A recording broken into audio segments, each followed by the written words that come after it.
దేవుని సన్నిధిలో అపవాదికి మీ పైన, మీ ఆరోగ్యం పైననో, మీ శరీరం పైననో, మీ ఆస్తి పైననో, మీ కుటుంబం పైననో అధికారం ఉందేమో, ఇప్పటివరకు తరుముతూ ఉన్నాడేమో. కానీ I am only telling you through God spirit you have to break it.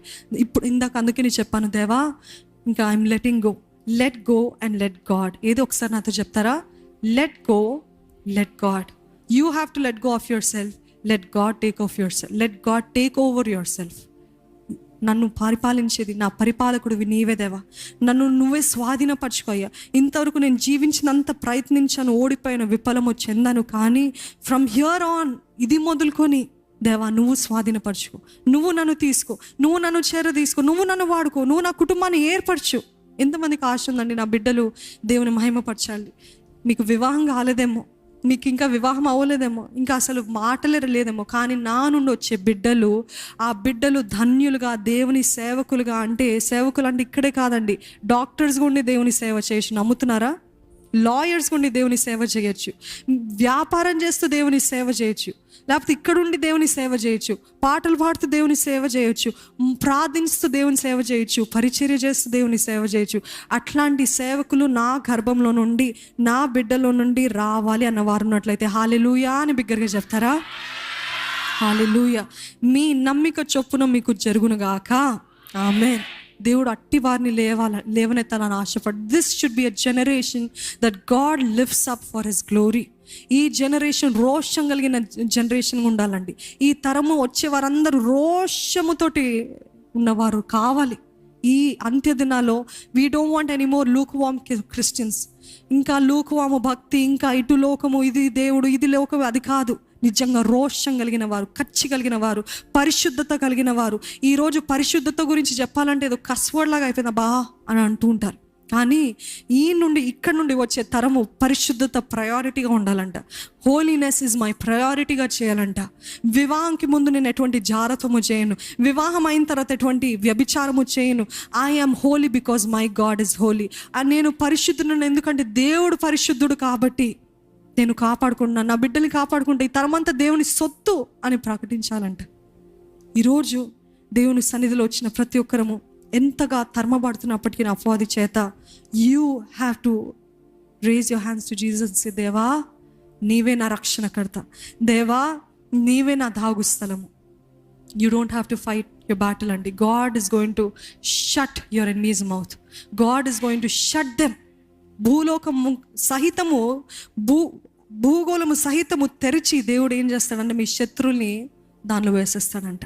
అట్టి కార్యాలు చేయగలిగిన దేవుడు అండి, శూర కార్యాలు చేయగలిగిన దేవుడు. But one criteria, you have to be quiet. You have to be quiet. మీరు మౌనం ఉంటేనే చేస్తాడు. ఆ రోజు మోషే ఆయనకి తిరుగుబాటు చేసి, లేకపోతే how dare you speak about me like that అని చెప్పుంటే దేవుడు పోరాడేవాడు కాదు. ఈరోజు చాలామందికి ఈగో ఎఫెక్ట్ అవుతుంది, అహం ఎఫెక్ట్ అవుతుంది. నన్నంత మాట అంటారా అని పంటికి పన్ను, కంటికి కన్ను అన్నట్టు చాలామంది బయలుదేరారు. కానీ దేవుడు అన్నాడు, నువ్వు మౌనంగా ఉండి కనిపెట్టుకో, నేను నీ పక్షాన కార్యాన్ని జరిగిస్తానని దేవుడు అంటున్నాడండి. God is going to prefer you over somebody else. God wants you. అందుకనే ఇంతమంది ఉండగా లోకంలో దేవుడు మిమ్మల్ని పిలుచుకున్నాడు. The blood of Jesus is covering you.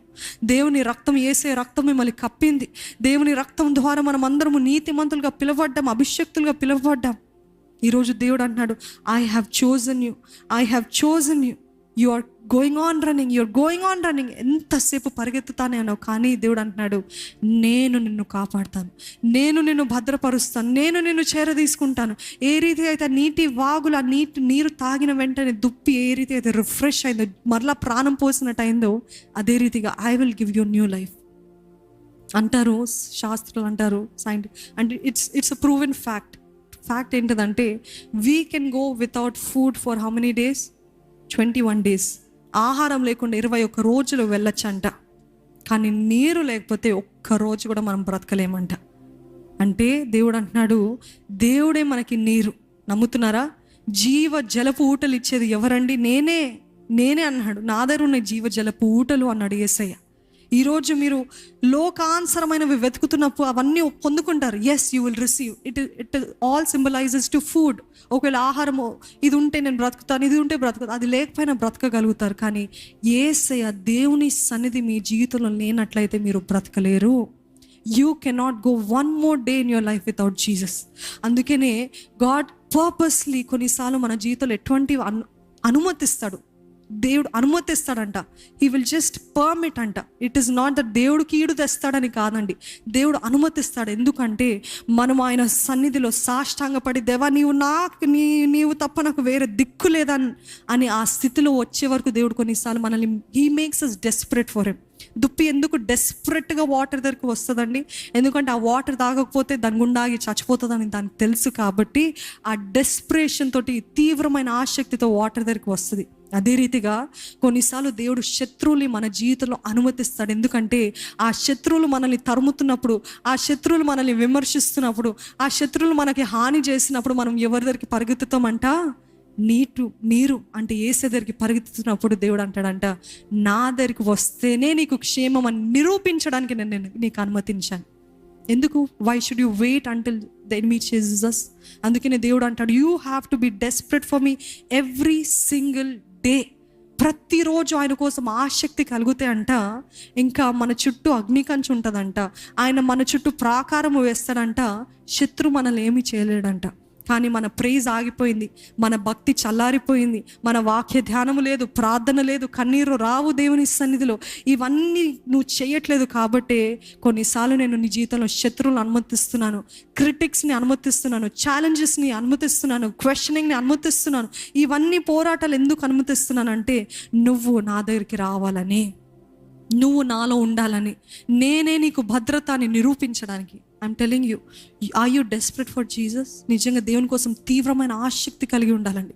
ప్రతిరోజు ఆసక్తి కలిగి ఉండి, దేవా నేను నీకు దూరం వెళ్ళనయ్యా, ఎందుకంటే నీకు దూరంగా వెళ్తే నాకు అపాయము, నీకు దూరంగా వెళ్తే నాకు ఎంతో భయంకరమైన పరిస్థితులను ఎదుర్కొంటాను, నా ప్రాణమే ఉంటుందో లేదో కూడా నాకు తెలియదు. దేవా నాకు నువ్వు కావాలి.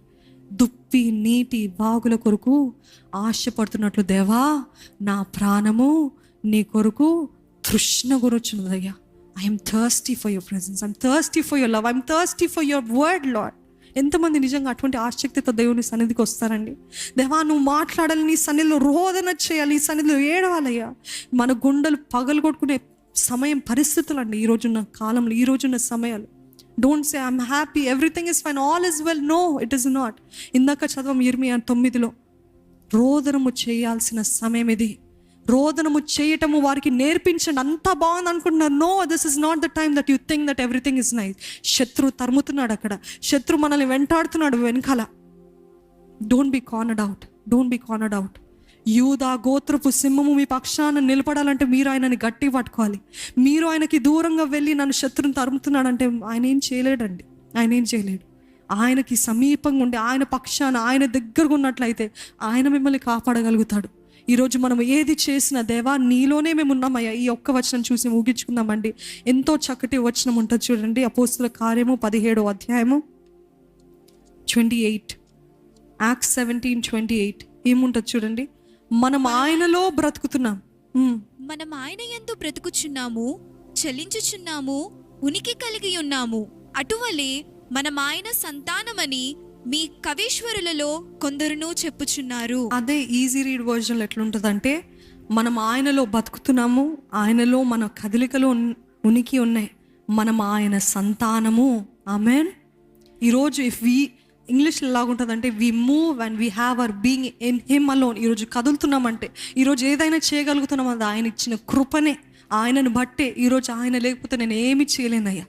ఈరోజు దేవుని బట్టి. అందుకనే ఐఎమ్ టెలింగ్ యూ, దేవుని బిడ్డలుగా, దేవుని సంఘంగా మరలా చెప్తున్నాను, don't wait until you are cornered to come to God. ఇంకా అంతా అయిపోయింది, శత్రువు నన్ను కార్నర్ చేశారని అప్పుడు దేవా కాదండి. ఇప్పుడు ఈరోజు ఇదే అనుకూల సమయం, ఇదే రక్షణ దినం.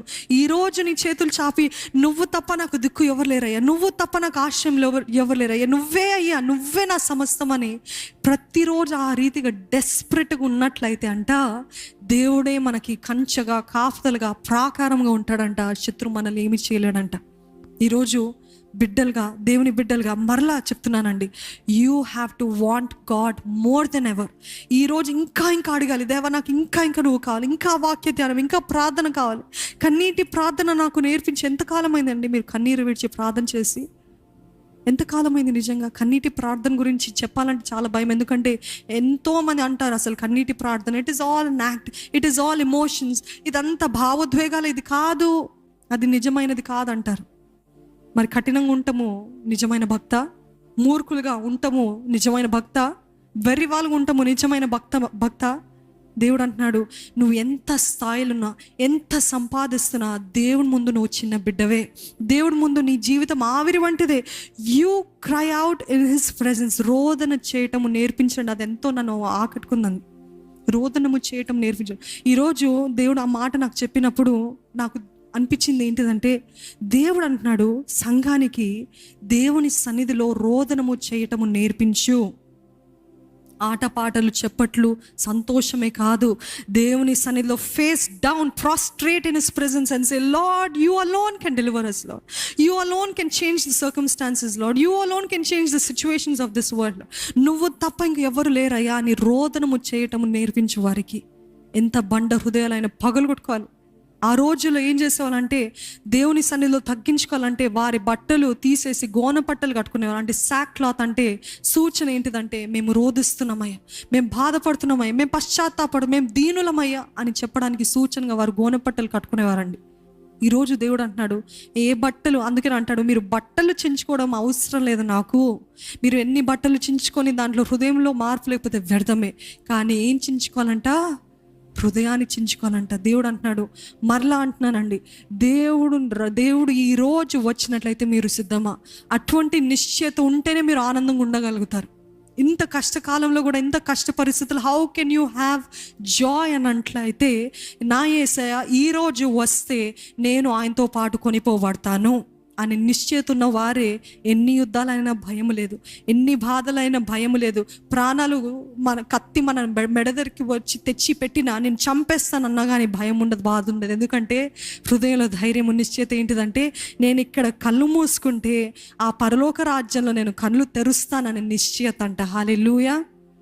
ఆ నిశ్చయత సంఘంలో ఉన్న ప్రతి ఒక్కరికి ఉండాలని మా ఆశ ఎంతో, మా ప్రార్థన అదే, మా భారం అదే. ఇక్కడ ఎవ్వరు కూడా మరణం అనే భయం ఉండద్దయ్యా. ప్రతి ఒక్కరికి ఆ నిశ్చయత ఉండాలి. ఏంటిదంటే, నేను పరిశుద్ధంగా ఉన్నాను, నేను దేవుని ఎదుట సరిగ్గా ఉన్నాను, నా పశ్చాత్తాపడ్డాను, నీతిమంతునిగా ఆయన రక్తం ద్వారా తీర్చిదిద్దబడ్డాను అని నిశ్చయత ఉంటే ఎప్పుడు ఆనందమే, ఎప్పుడు సంతోషమే, ఎప్పుడు నిరీక్షణనే, ఎప్పుడు యేసయ్య వస్తాడని. అనేది లేకపోతేనే తంట, అది లేకపోతేనే గొడవ.